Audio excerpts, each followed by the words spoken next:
Today we're going to be playing some Black Ops 6, I guess, for a bit. Joy to the world, my dog is cool. We like to play Minecraft at school. Maybe I'll play some Switch 2 stuff.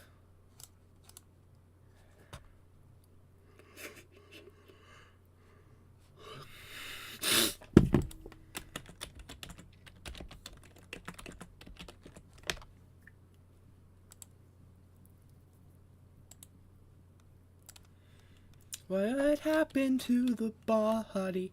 Hold on.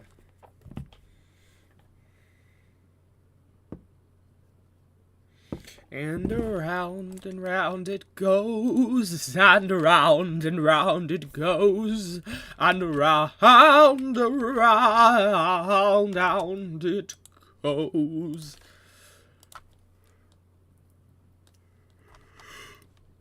Who the hell's Connor? Who really cares? Yeah, shinies. Let's see.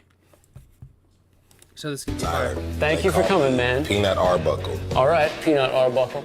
They just call me Brian. They call me Peabody. Oh! They call me Peanut Arbuckle.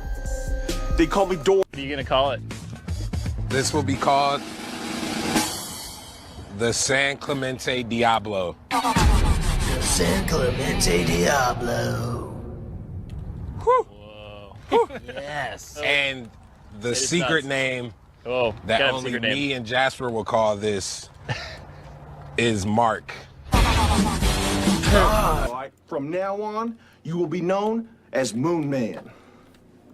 But your secret name that will be known only to me, and that only I will call you, is Tennis.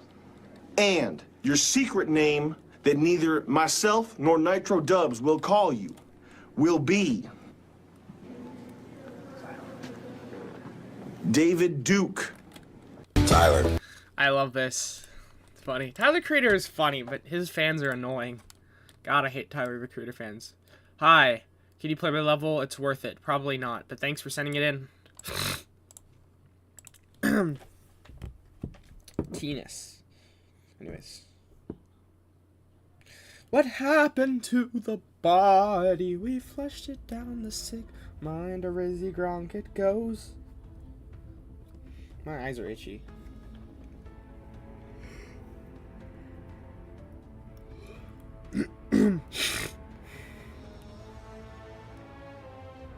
Tennis.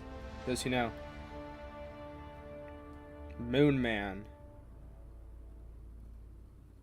I'm kind of not getting any coins from these chud jockeys.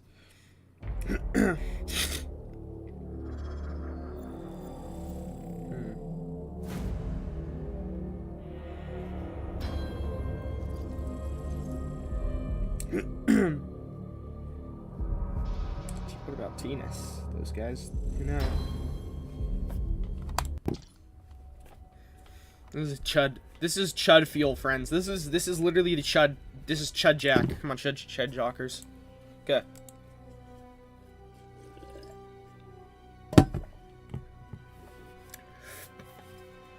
Trying to re-roll and sound map. Little Caesars. Wasn't that a thing we dealt with like last year? Where's the zombies that I play? Why is it not here? I didn't play multiplayer last. I played zombies. What are you talking about, bro? Well, I don't understand why it does this. Like, my computer's just too swag. Also, why are... Okay. Thank God I only have Cold War and it's not on this. It's on Steam. It's on something else. This is so chuddy. Let me play the damn game. Take some time, bro. This is the only game I have.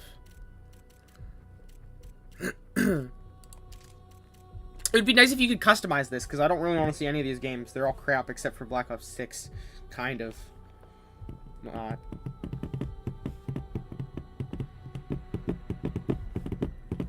Just be aware. I mean, I like the game enough that I got it for full price, so.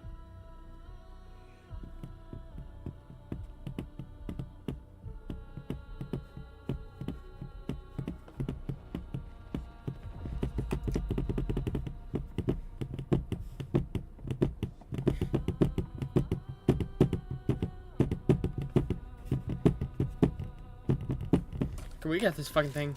Come on, bro. Get me in the game. This is Chud.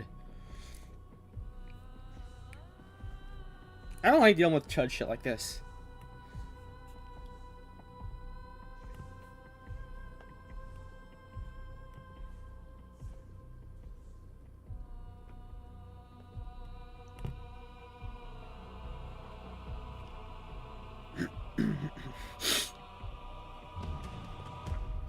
Come on.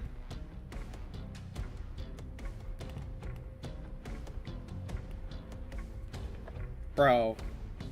Starting to drive me crazy. Oh, there we are. Took like a minute, which is crazy.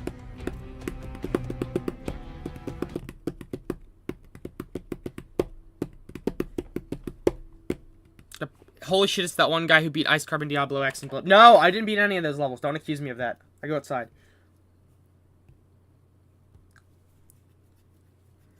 Why'd you accuse me of that, bro? I don't do that shit. Loom bracelets are fire. Skeletor. I like Skeletor. He's swag as hell. Oh no. Here we have 2 bottles of ketchup that are very different. One is niche and fancy, and the other basically dominates the global ketchup market. Heinz. And that's because Heinz ketchup has a unique food superpower where you can't really improve it or else it stops tasting like ketchup. This other bottle, though, is a good contender. Coming in at twice the price is Tiptree, which is more gourmet and rustic. You can see little specks floating in it as well as seeds. It's a deep red, and it also kind of has a ground consistency, which is very different to the gel-like smoothness of the Heinz. And this makes them stick to food completely differently. But more importantly, how do they taste? So this is the fancy ketchup, and this one is Heinz.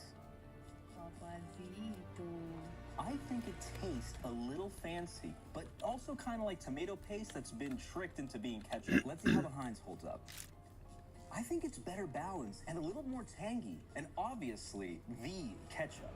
Here we have 2 bottles of ketchup that are very different. One is niche and fancy, and the other basically dominates the global ketchup market. Alright, can we play zombies already, for fuck's sake? Gang does not... Oh, Nitro. I didn't see your thing. Sorry.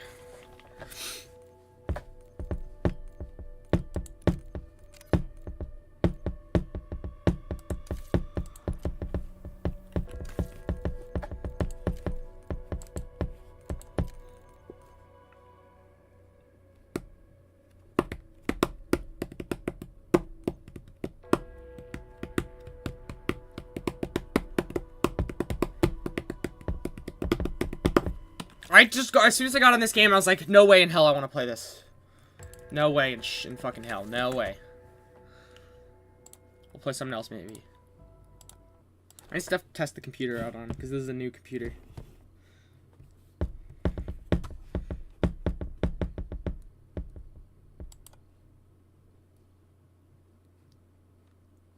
Could be worth a try.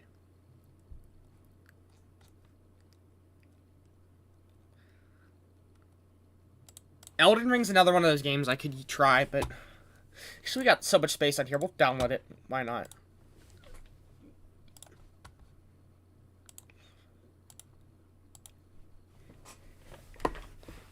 I don't know. Oh, okay. It's downloading. Nice, I guess. Let's watch some YouTube and come up with something fun to play. Country game is the hardest. Ooh. Ooh. Let's watch this video. This is going to be great. Liberty Mutual customizes. Wait. Ooh. Am I in one of those Liberty got, Mutual commercials? I'm guessing that's Ocarina of Time. I'm at gold. I'm not sure. We'll see. Hardest Christmas. Okay. This was the most angry I like this guy's I videos. He's ever cool. remember I like my him. He's dad. nice. I'm on the phone with him playing Rogue Squadron on my Nintendo 64. And he just starts tearing into me, starts yelling at me on the phone. And I'm like just kind of taking it. It's crazy to me what he was saying. And I remember thinking, what is happening? It's almost like my whole world suddenly caved in.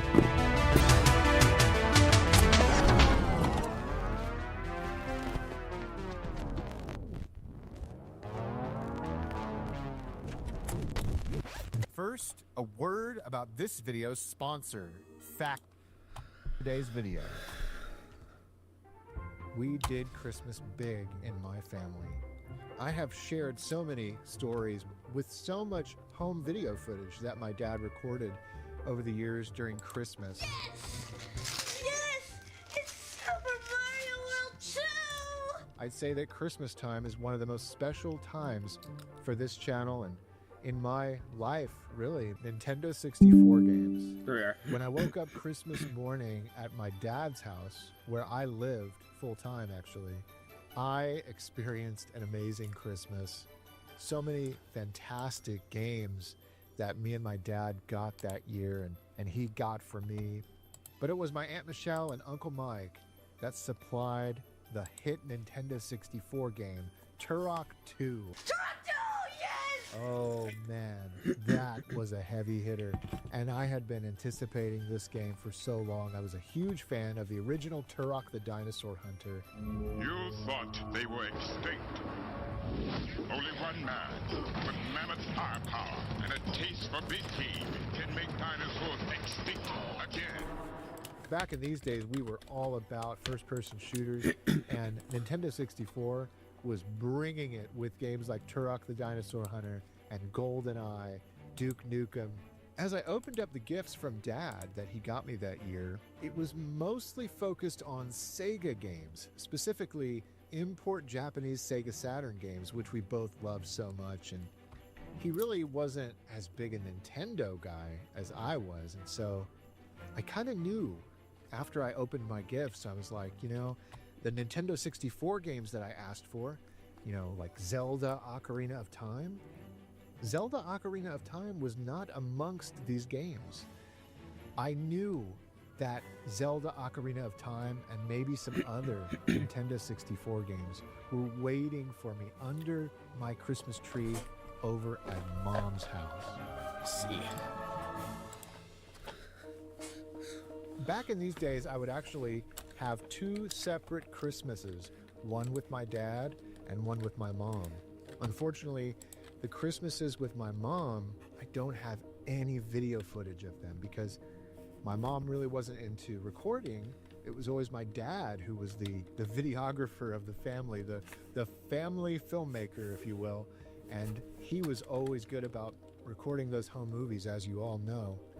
But I really don't have much in terms of photographs or video of Christmas at my mom's. And for this year, Christmas 1998, that's perhaps a good thing. If I remember correctly, this was actually directly after my Christmas morning with my dad. So I'd had that Christmas morning, and then my mom picked me up, and I went and had a Christmas sort of morning/afternoon with her. I can remember going down the stairs at my mom's house and approaching the Christmas tree, and there were 4 presents underneath that tree that were shaped like Nintendo 64 games. I'm opening these games, and the first one I open, I can remember, is San Francisco Rush 2. Rush 2 on the Nintendo 64 was one of the coolest racing games that I ever owned back then. Hey, And I welcome, would be 88. lying to you if I didn't tell you I spent most of my time in the stunt mode. The stunt mode of Rush 2 was so addictive, and oh my gosh, I spent hours upon hours in this mode, just making my car do flips, doing all sorts of crazy things, and I loved just the aesthetic of that stunt mode. It was in many ways better than the actual racing.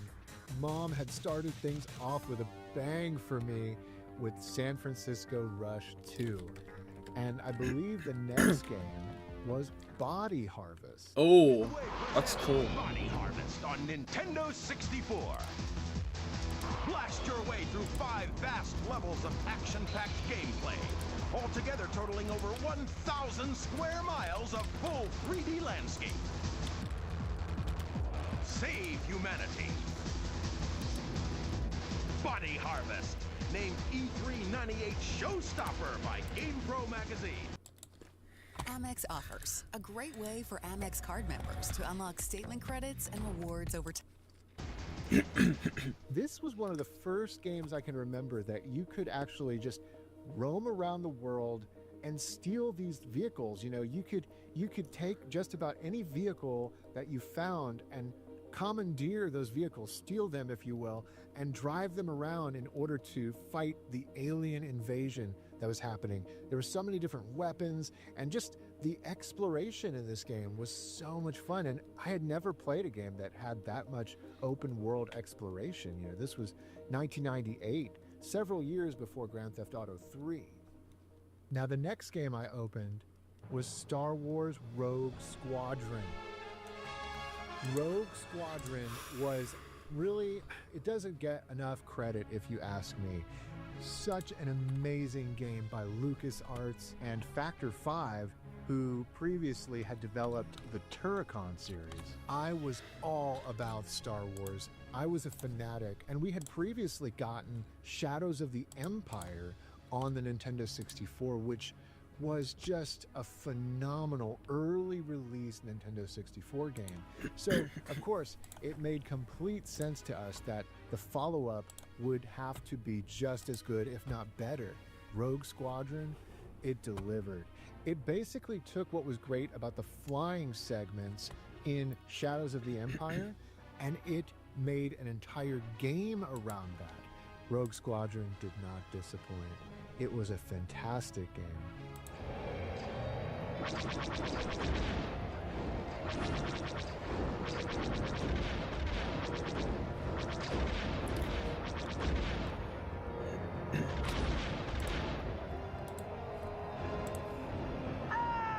Hey, And of Vladis course, or as something. I mentioned in a previous video, the other game I got was Zelda Ocarina of Time. And that game, as I mentioned in that previous video, playing that game felt like some sort of healing device. Like the way the opening music in that game just washes over you.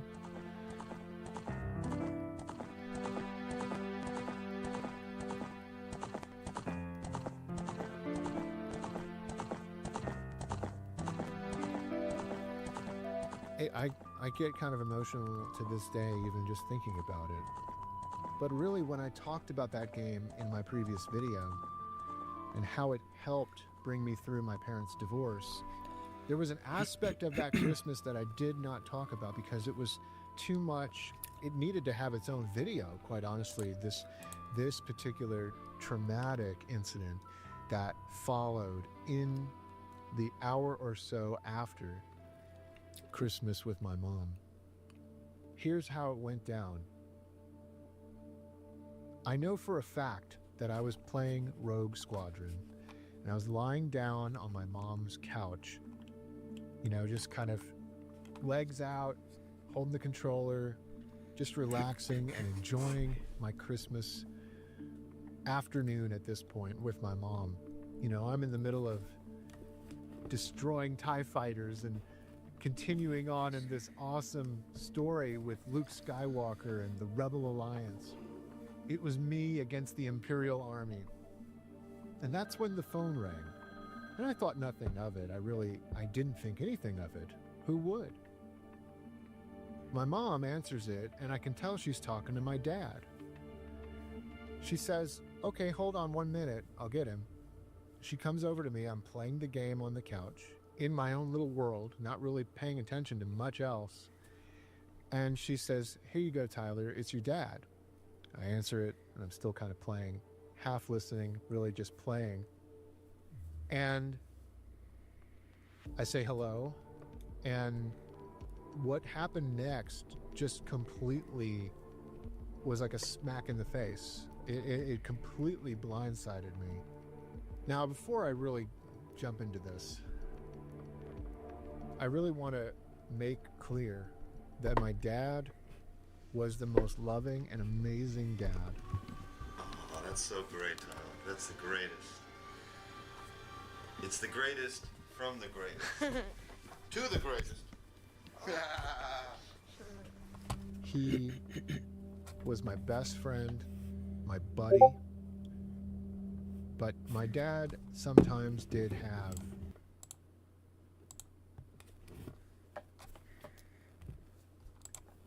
a pretty hot temper. He grew up in New York City. He was a hot-blooded Italian. And there were times where he would raise his voice. That was his thing. He would raise his voice and turn on this sort of like New Yorker attitude mode. And in disciplining me This should be quite a Cheap bit, Trick, I think. you know, that was just the thing, was he raised his voice a lot. This was the most angry I ever remember my dad. I'm on the phone with him playing Rogue Squadron on my Nintendo 64. And he just starts tearing into me, starts yelling at me on the phone. And I'm like just kind of taking it. It's crazy to me what he was saying. And I remember thinking, what is happening? It's almost like my whole world is in all these amazing memories that I had with my dad and my mom, and the joy and the togetherness and everything that Christmas represented, for this terrible incident to occur, this mystery email to surface in my dad's inbox, and for it to basically slander me. For someone was posing as me, or it was a stranger, they got the wrong email. I'm trying to think through this, like, how did this happen? Because it wasn't me. I knew it wasn't me in my heart. I knew it wasn't me. And there was just this big misunderstanding. And I can just remember crying and yelling at my mom back to her, saying, it's not me, Mom, there's no way that I did this. And my mom trying to diffuse the entire thing. And it finally came to a point where she handed the phone back to me. My dad was calm and collected, and he told me on the phone, he said, now you swear to me you didn't write this to me? You didn't email this? And I told him, I swear, and I'm crying. I promise you. And that was the thing. If I said I promise you, that meant I promised you. I kept my promises. And when I said I promise you, Dad knew. And so the moment had been diffused. He took a deep breath. He told me, all right, I think there were some apologies. And he told me he loved me, and I told him I loved him, and, you know, we made up, and it was pretty much forgotten after that. Of course, I was so hurt by it and traumatized that I never forgot. And that's why I'm telling you today, I still remember after all these years that horrible moment, that really how much it hurt me to hear my dad say these things and have this sort of meltdown with me on Christmas Day. It was, I really can't say that this was like the worst Christmas of my childhood. I share this story with all of you for a couple of reasons. One, it's something that happened. It's part of my story. And, you know, so many of my videos are very, you know, especially the Christmas videos, very uplifting and, you know, showing you all the moments that were the most magical at Christmas time, and with all the home video footage that my dad captured. But I wanted to take a moment to be a little candid with you and, you know, be real with you about some of the really horrible things that kind of happened around video games. You know,